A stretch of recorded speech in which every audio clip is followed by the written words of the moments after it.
ये गांठ बांध ले साधक कि स्वप्न में भी कभी किसी को अपना न मान ले कि ये मेरा प्रिय है, नहीं तो वही तुम्हारे जीवन का घातक चिंतन वाला बन जाएगा, तुम्हारे चिंतन में बाधा पहुंचा देगा। ये माया पहले झुक के आती है, क्योंकि अगर सीधे युद्ध का चैलेंज दे के आवे तो साधक कभी परास्त ही नहीं हो सकता, क्योंकि भगवत पार्षद है। साधक जब मारा गया तो दया में मारा गया।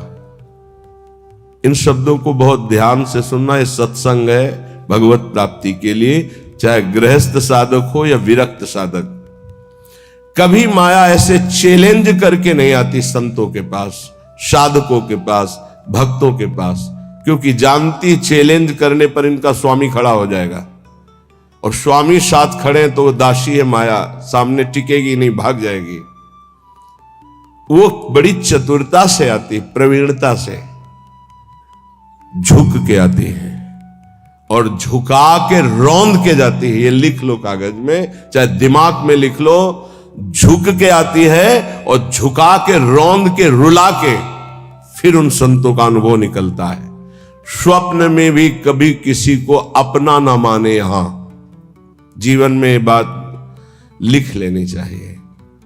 यह अनुभव की बात है। विक्षेप त्रिभुवन में कोई नहीं डाल सकता। विक्षेप वही डाल सकता है जिसको अपना माना है, बस।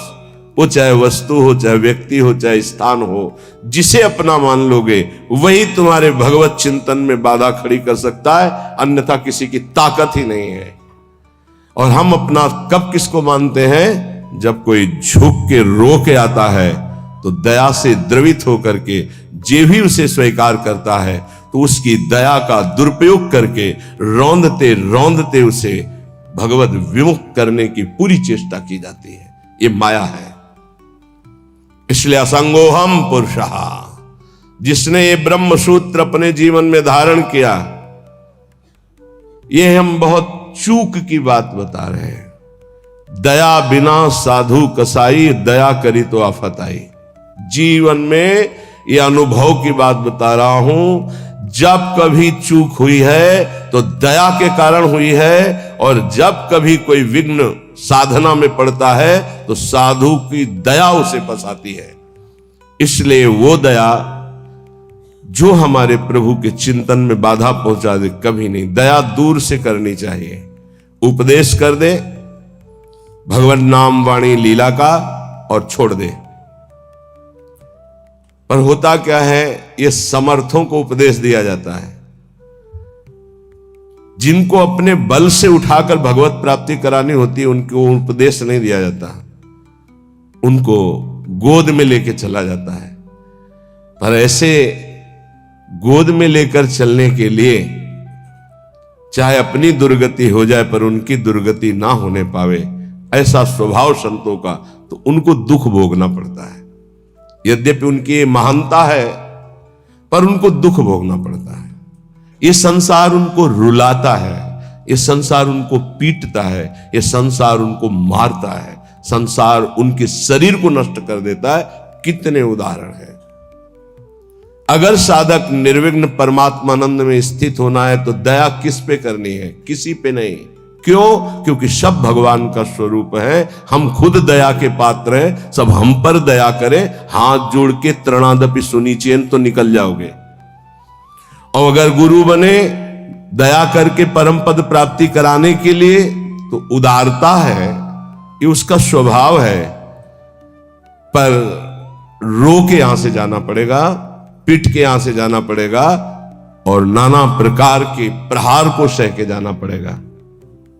ये बहुत आंतरिक बात कह रहा हूं, अगर समझ पाओ तो समझ लेना, नहीं आगे माया समझा देगी आपको। सिर्फ अपनी बात मनानी, उसकी बात नहीं माननी। सिर्फ अपनी निष्ठा में रहना है, उसकी तरफ झुकना नहीं, तो बात बन जाएगी, अन्यथा नहीं बनेगी। अगर ये रहा कि मुझे अपनी बात बनाने के लिए मुझे इसकी बात माननी, तो ध्यान रखना जीवन भर पछताना पड़ेगा, जीवन भर रोना पड़ेगा, और उसका कल्याण हो कि नहीं फिर संशय हो जाएगा। क्योंकि श्रद्धा शासन से प्रकट होती है, दुलार से नहीं। श्रद्धा कभी किसी की सुरक्षित रखनी है उसकी श्रद्धा बढ़ानी है तो कभी किसी को दुलार ना करे, ये गांठ बांध ले। आप इस भाषा को नहीं समझ पाएंगे, लेकिन इसको मान लोगे तो जीत जाओगे माया पर। संतों के अनुभव सुने जाते हैं, वो किसी राग द्वेष से युक्त नहीं होते, वो परमात्मा साक्षात्कार कराने वाले होते हैं।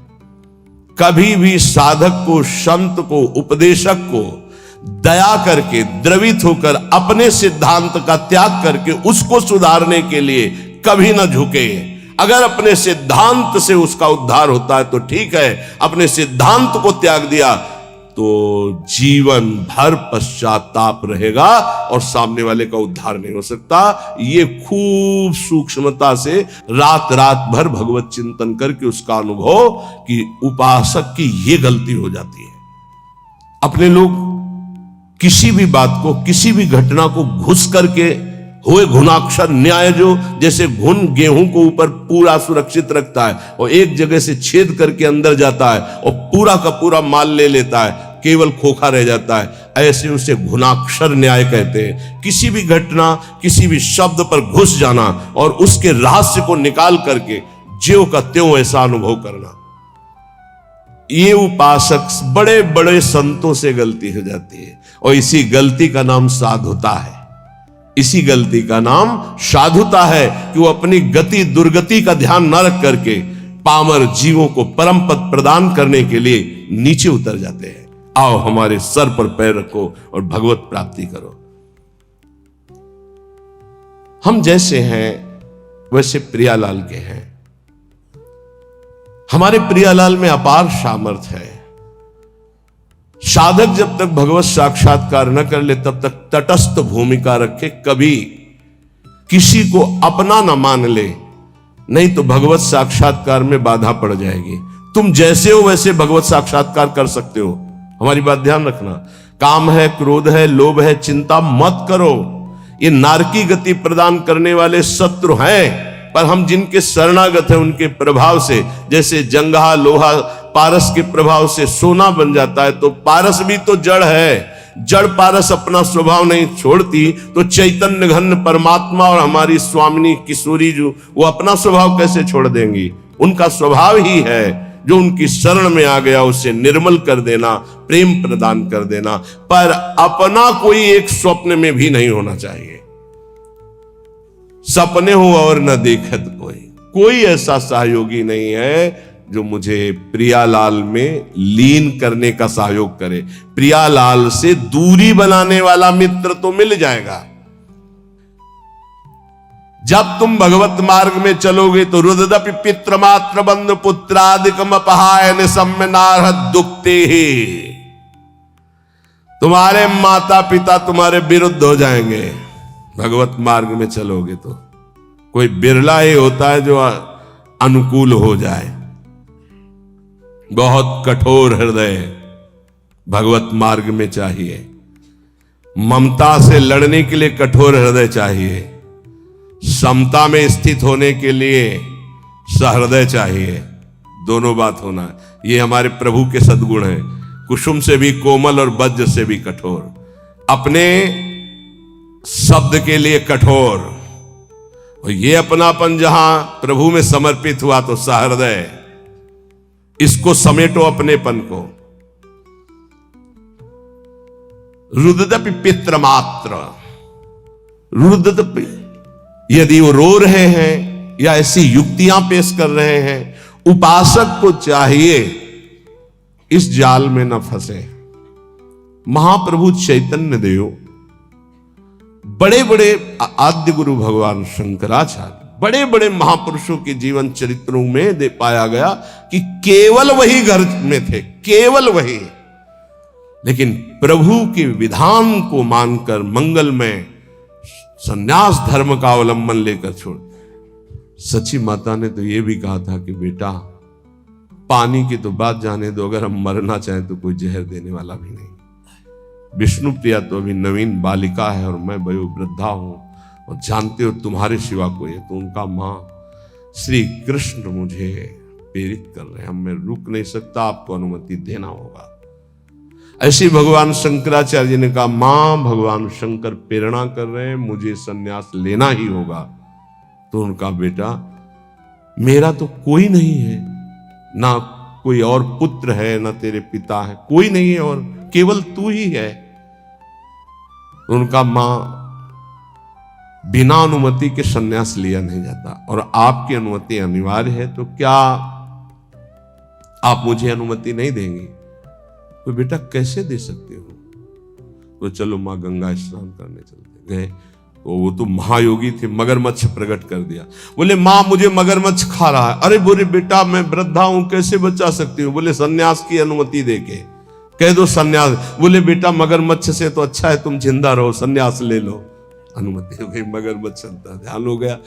तो उनका बेटा, अंतिम संस्कार करने वाले तो तुम ही हो। तो उनका, मां वचन देता हूं कहीं भी होऊंगा और सुनूंगा कि मां का शरीर पूरा हो रहा है तो अंतिम संस्कार मैं करूंगा। आकर के दंड रख करके शिष्य को दे करके भगवान शंकराचार्य ने मां का संस्कार किया। रुददपि पित्र मात्र बंधु पुत्रादिकम अपहाय निशम्य नारहदुक्तिये। कोई युक्ति तुम्हें भगवान मार्ग से विमुख न कर पावे।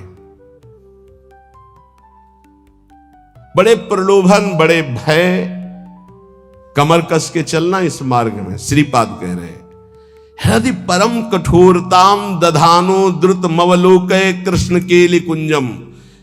हृदय परम कठोरताम, इस मार्ग में चलने वाले को हृदय को बहुत कठोर रखना पड़ता है।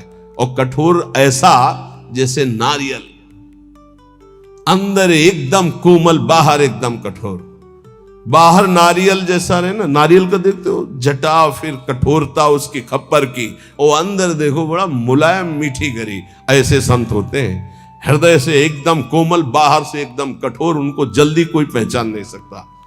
हृदय परम कठोरताम दधानो द्रुत मवलोकय कृष्ण केलि कुंजम।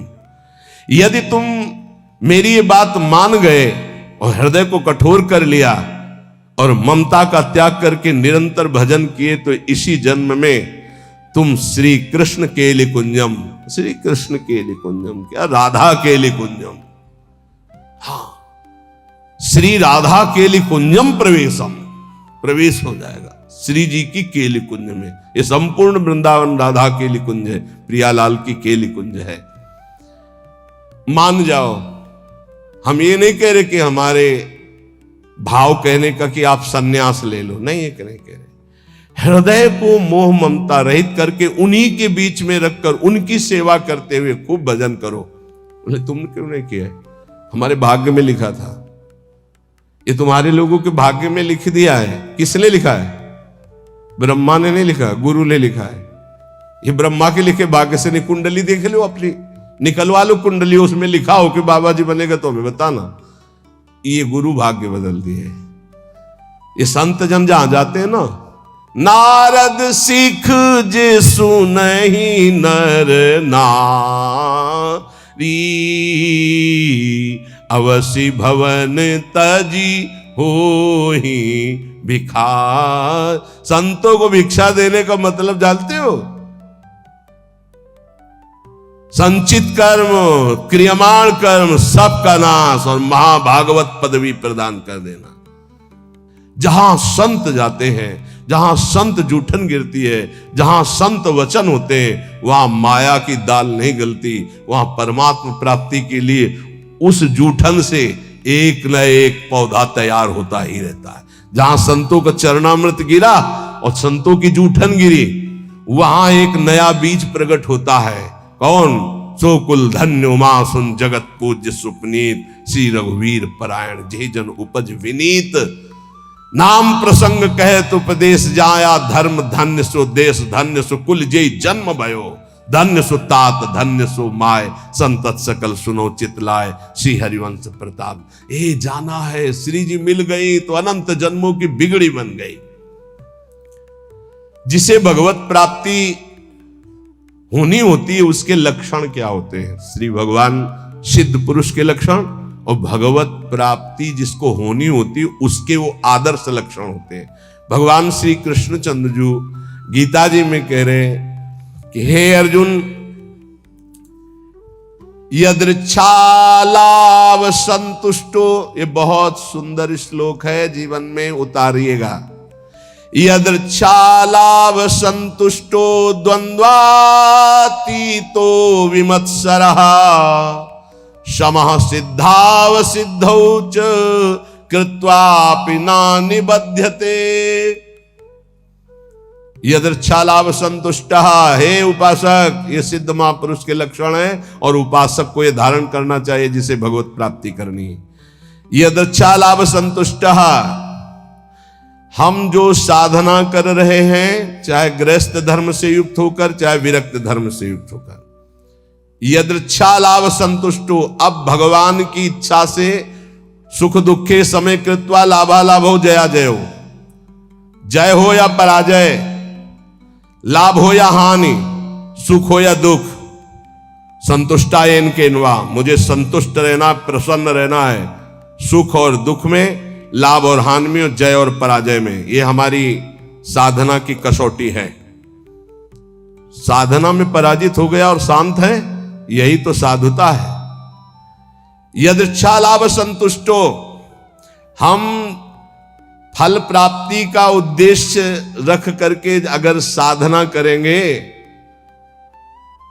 तो हम विक्षेप को प्राप्त हो जाएंगे। ध्यान देना, हमको समता पर ध्यान देना है, यह है साधना का फल, और इस पर ध्यान प्राय नहीं। समता का क्या मतलब? हार और जीत में समान, लाभ और हानि में समान, सुख और दुख में समान। ये भगवान के वचन है। सुख दुखे समय कृत्वा लाभा लाभो जया जय, चित्त विक्षेप में या आनंद में समान, परिस्थिति बिगड़ी हुई या सही समान, कोई साथ दे रहा है या नहीं समान, साधना का फल मिल रहा है या नहीं समान। अरे 20 साल हो गए अभी वही काम करो, लोभ, समान वृत्ति, विक्षेप नहीं, शांत। यदृच्छालाभ संतुष्टो द्वंद्वातीतो विमत्सरः, बहुत अमृतमय। हम साधना कर रहे हैं, अनुकूलता मिले या प्रतिकूलता, लाभ मिले या हानि, मान मिले या अपमान, स्तुति मिले या निंदा, विकार है या निर्विकार, पर हमारी स्थिति में फर्क नहीं पड़ेगा, हमारी निष्ठा पे फर्क नहीं पड़ेगा, हमारी श्रद्धा पे फर्क नहीं पड़ेगा। यदृच्छालाभ संतुष्टो, पकड़ो पकड़ो इस बात को, अभी आनंदित रहोगे। हमें मतलब है नहीं अपने हृदय से, क्यों नहीं मतलब है? हमने दे दिया ना प्रभु को। बोले हमारा मन शांत नहीं, तो तुमने दिया क्या? यार किस तरह झूठे दानी हो। शरणागति तो यही से होती, तनुवांग मनोभिरमलई सोहम तय आश्रिता, शरीर मन वाणी कर्म प्राण सब कुछ प्रभु को समर्पित, मैं सहित। अब हमारा क्या, ये तो हरि का है, प्रियाजू का है। फिर सुन लो, योगी सांगोपांग साधना करता है, साधना में कायरता नहीं है, लेकिन फल में अनुकूलता हो या प्रतिकूलता, लाभ मिले या हानि, मान मिले या अपमान, स्तुति हो या निंदा, जो कुछ भी हो उस समय अंतःकरण में सम रहना, ये साधना की उत्तम अवस्था है। असंतोष पैदा ना होने पावे। ये तो हुई विरक्त साधक या भगवत भक्त की। अगर गृहस्थ में है तो जैसे उत्तम व्यापार करता है, व्यापार में घाटा हो जाए या लाभ हो जाए तो भूले नहीं, घाटा हो जाए तो प्रभु को भूले नहीं, समान भाव। फिर हम प्रयास करेंगे। अंतःकरण बिगड़ना नहीं चाहिए, श्रद्धा नहीं बिगड़नी चाहिए। हर एक परिस्थिति में तुम्हारा अंतःकरण अपनी आराधना में लगा रहना चाहिए, तो उसके हृदय में जो फल होगा उसका नाम होगा समता, जो भगवत प्राप्ति का स्वरूप है। ऐसा नहीं कि लाभ का और हानि का उसे ज्ञान नहीं होता, होता है, पर उसको दुख नहीं होता। किसको? जो भगवद आश्रित भजन करने वाला होता है। लाभ होने पर अभिमान नहीं होगा, हानि होने पर दुख नहीं होगी, जय होने पर फूलेगा नहीं, पराजय होने पर निराश नहीं होगा। परिणाम में सुखी दुखी ना होना यह साधक का लक्षण है, परिणाम में सुखी दुखी होना यह संसारी पुरुष का लक्षण है। साधक का अंतःकरण अनुकूलता प्रतिकूलता के असर से ऊपर होता है। संसारी पुरुष का हृदय अनुकूलता पे हर्षित होता है, प्रतिकूलता पे रोता है, शोकित होता है।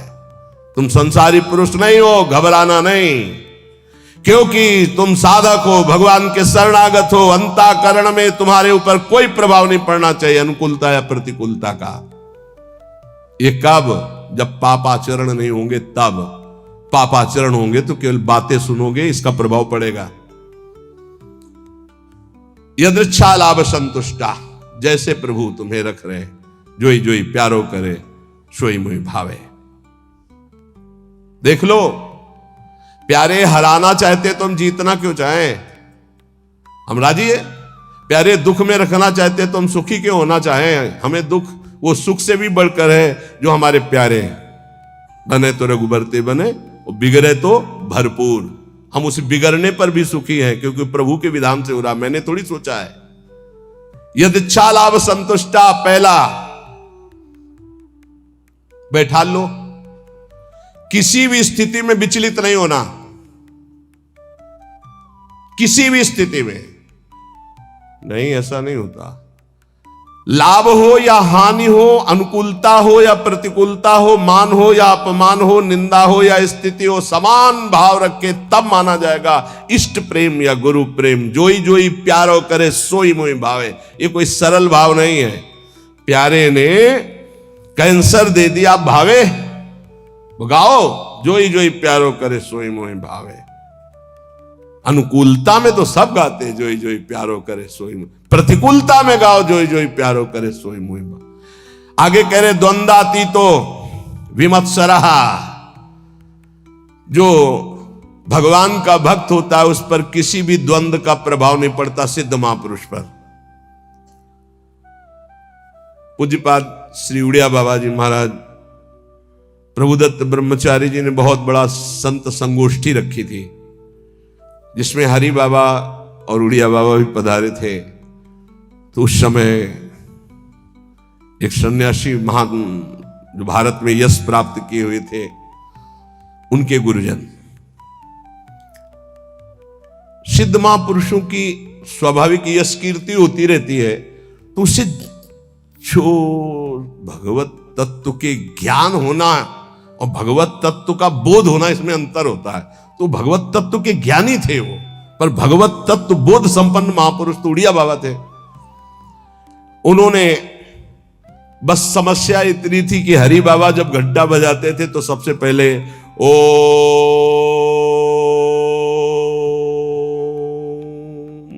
नाद करवाते। तो इसका विरोध हुआ कि ये केवल अमुक ही बोल सकते हैं, हर वर्ण के नहीं बोल सकते हैं। तो उड़िया बाबा से कहा गया कि आप वहां बैठते हैं, आप इसका विरोध क्यों नहीं करते? तो उड़िया बाबा ने कहा हरि स्वयं हरि हैं, हरि बाबा स्वयं हरि हैं, वो जो कुछ करते हैं सब परम धर्म है, हम उनका विरोध नहीं कर सकते। इसी बात को लेकर के बाबा की बहुत निंदा की भरी सभा में बाबा बैठे थे, पद्मासन लगाए। बाबा के बड़े बड़े व्याकरणाचार्य, बड़े बड़े ब्रह्मबोध संपन्न महापुरुष संग में रहते थे उड़िया बाबा के।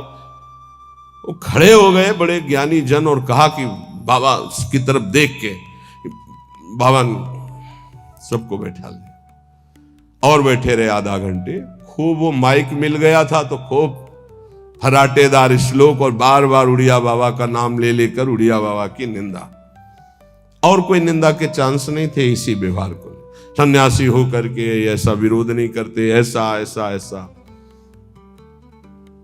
बाबा जब संपन्न हो गई निंदा तो उठे और अपनी कुटिया में आ गए। सब शिष्य जन जो और मित्र जन जितने थे सब, बाबा आपने रोक क्यों दिया उनके, तो हम मुख बंद कर देते, ऐसी नहीं। बोले देखो यही सत्संग सुना तुमने, यही आज तक हमारे संग का फल रहा कि तुम उनका मुख बंद कर। देखो वो जो निंदा कर रहे हैं सही कर रहे हैं, शरीर धर्म को लेकर के अगर निंदा कर रहे हैं तो बहुत सही बोल रहे हैं, और आत्म स्वरूप को लेकर कह रहे हैं तो जो वो आत्मा है वही आत्मा है, अभेद है, वो अपने आप की अपनी निंदा कर रहे हैं। तो हमें क्या परेशानी है, क्योंकि आत्म तत्व तो एक है। और शरीर की निंदा तो शास्त्र करते हैं, हम करते हैं, वो भी कर रहे हैं, क्या परेशानी है? कोई समझ, कोई क्षोभ नहीं निंदा का। द्वंद्वाती तो ये तो सिद्ध पुरुष के लक्षण होते, साधक को ऐसा ही होना चाहिए। अगर हमारी कोई निंदा करता है तो हमको बिल्कुल ऐसे रहना है जैसे कोई हमारी प्रशंसा करे तो हम कैसे रहते हैं।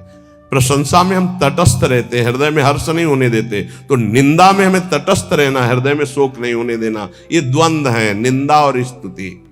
ऐसे ही मान अपमान में, ऐसे ही अनुकूलता प्रतिकूलता में, ऐसे ही सुख दुख आदि में, तो ऐसे ही जन्म मृत्यु में आप द्वंद्वातीत अवस्था को प्राप्त हो जाएंगे। ना आपको मृत्यु का भय होगा, ना जन्म का भय होगा, क्योंकि आप जीवन मुक्त हो जाएंगे। भक्त द्वंद्वातीत होता है। और विमत्सरा, ये बहुत बड़ा दोष है, ये दोष बहुत बड़ा है। इसे कहते हैं ईर्ष्या। मत्सरति, मेरे से आगे निकला। ईर्ष्या बहुत बहुत बुरी है। ये बहुत बड़ी जगह से होती है। छोटे मोटे को तो समझे में नहीं आती कि मेरे अंदर ईर्ष्या है। बड़े बड़े में ईर्ष्या होती है। जब अपने से अधिक किसी की प्रशंसा या सुख देखकर जलन जो होती है, उसे कैसे मत्सरता, ईर्ष्या। अगर ईर्ष्या का किंचित मात्र भाव है तो चाहे जितना इष्ट कृपा करे, गुरु कृपा करे, वो जलेगा, कुछ उस पर फर्क नहीं पड़ेगा।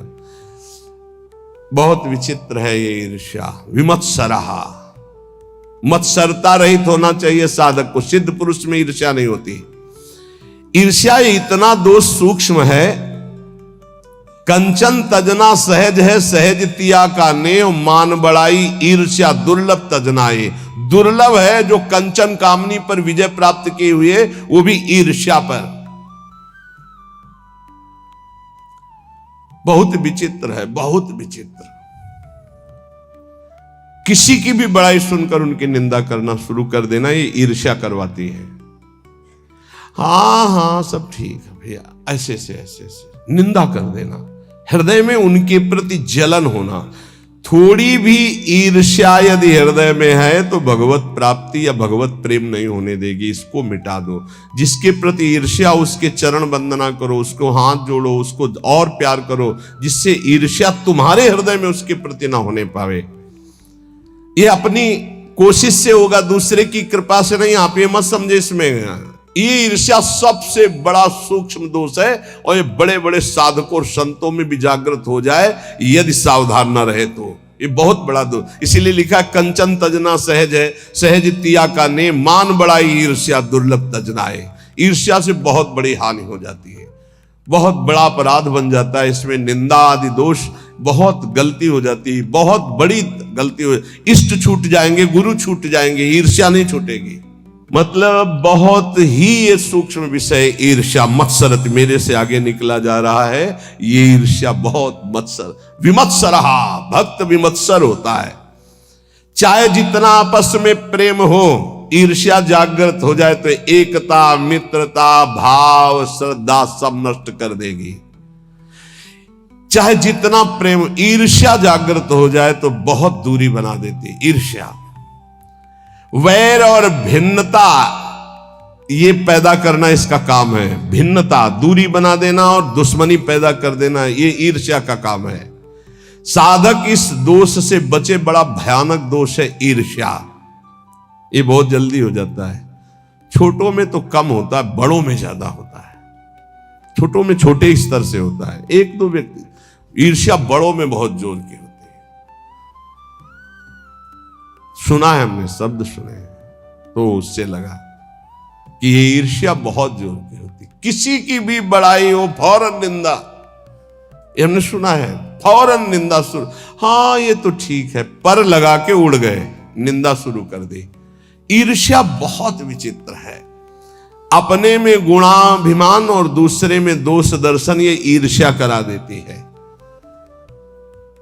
और सारी तपस्या भजन सब खो देता है ईर्ष्यालु। कुछ नहीं रह जाता ईर्ष्यालु के हृदय में। इसलिए भगवान कह रहे हैं विमत्सरा। सिद्ध पुरुष में तो होती नहीं है, और साधक में इसे मिटानी होती। स्वयं से मिटेगी, ये बात ध्यान रखना। लाख उपाय करके देख लिया, नहीं गई। स्वयं से मिटना है। स्वयं जब तक नहीं मिटाना चाहोगे, ईर्ष्या नहीं मिटेगी। ईर्ष्या जिधर झुक जाए उधर द्वेष पैदा कर दे, लड़ाई झगड़ा पैदा कर दे और नाश शुरू कर देती ईर्ष्या। बहुत बहुत विचित्र, बहुत गुरु की बढ़ोतरी देखकर शिष्य को ईर्ष्या हो सकती है। ईर्ष्या शिष्य को सूली पे चढ़वा दिया, जहर खवा दिया, मारने का संयोग बना दिया। बहुत से ऐसे उदाहरण पाए गए। ईर्ष्या, भला सदगुरु परब्रह्म उनकी महिमा को देखकर ईर्ष्या कैसे हो सकती है? हो जाती है। जब अपने में गुणाभिमान होता है तब ईर्ष्या हो जाती है। यहां तक शिष्य की महिमा को देखकर गुरु के हृदय में ईर्ष्या पैदा हो गई। ऐसा भी, जबकि शिष्य तो अपना पुत्र, अगर उसकी महिमा बढ़ती है तो गर्व का विषय होता है कि हमारा ही तो बेटा है, हमारा ही तो वैभव है ये। और ऐसा नहीं, जहर खिलाने की चेष्टा की गई शिष्य को। वो चरित्र में, रामानुजाचार्य जी के चरित्र में पढ़ के देख लीजिए। ईर्ष्या बड़े स्तर में प्रकट हो जाती है। अगर ब्रह्म बोध नहीं, भगवत प्रेम की प्राप्ति नहीं, तो ये प्रकट हो जाएगा, ईर्ष्या प्रकट हो जाएगी। सदगुरुदेव भगवान के वचन, किसी भी क्रिया की प्रतिक्रिया ईर्ष्या से हो सकती है।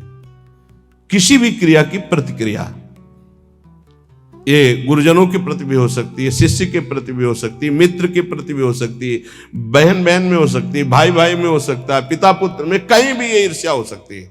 और ये सर्वनाश के सिवा इसका कोई परिणाम नहीं होता। केवल नाश और पतन के सिवा इसको कोई परिणाम नहीं होता। ये शब्द याद कर, ईर्ष्या का केवल, किसी और का नहीं, अपना। ईर्ष्या केवल नाश और पतन के सिवा और कुछ नहीं देती है। इसलिए सुखपूर्वक संसार बंधन से मुक्त होने के लिए इस ईर्ष्या का अवश्य त्याग करें।